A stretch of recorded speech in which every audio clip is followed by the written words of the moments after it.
Hi friends, like your like চ্যানেলের আর একটা নতুন এপিসোডে আপনাদের সবাইকে আবার স্বাগত। আমি ডাক্তার অভ্রনীল কর। আজকের এই এপিসোডে আমি আপনাদের সঙ্গে আলোচনা করব যে হঠাৎ করে যদি দাঁতের ব্যথা হয় কিভাবে সেই ব্যথা থেকে দ্রুত মুক্তি পাবেন সেই বিষয়ে। দেখুন, যদি দাঁতের ব্যথার সমস্যা হয় সেক্ষেত্রে আমরা হোমিওপ্যাথিতে যেটা করে থাকি, লক্ষণ অনুযায়ী ওষুধ প্রয়োগ করে থাকি।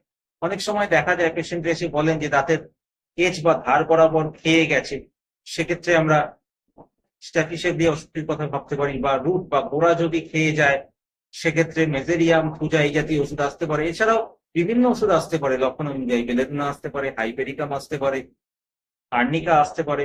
তো এগুলো কিন্তু অবশ্যই ডাক্তারবাবুর কাছে গিয়ে উনি যখন আপনাদেরকে প্রেসক্রাইব করবেন তখন সেবন করবেন। এরকম নয় যে আমি 4-5টা ওষুধের কথা বললাম, আপনি কিনে এনে একটি খেয়ে নিলেন, বা কোনো একজন ব্যক্তির হয়তো কোনো একটি ওষুধ খেয়ে সমস্যার সমাধান হয়েছিল, আপনি হয়তো ভাবছেন সেই ওষুধটি আপনার ক্ষেত্রেও প্রযোজ্য হবে। বিষয়টি কিন্তু এরকম নয়।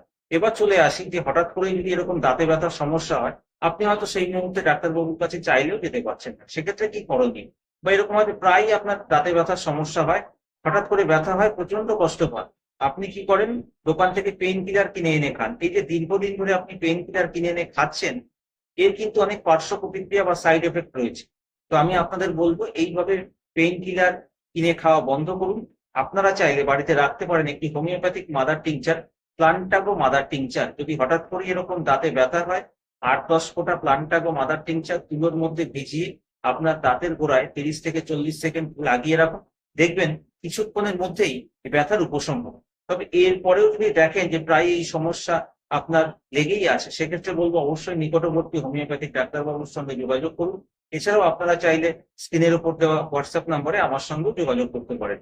তো আজকে আমি আপনাদের সঙ্গে আলোচনা করলাম হঠাৎ করে যদি দাঁতের ব্যথা হয় কিভাবে সেই সমস্যা থেকে মুক্তি পাবেন সেই বিষয়ে। কেমন লাগলো আজকের এপিসোডটি অবশ্যই কমেন্ট করে জানাবেন। আজকের এপিসোডটি যদি আপনাদের ভালো লেগে থাকে তাহলে অবশ্যই ভিডিওটিকে লাইক করুন, শেয়ার করুন, আমার চ্যানেলটিকে অবশ্যই সাবস্ক্রাইব করুন এবং নোটিফিকেশন আইকনটিকে প্রেস করুন।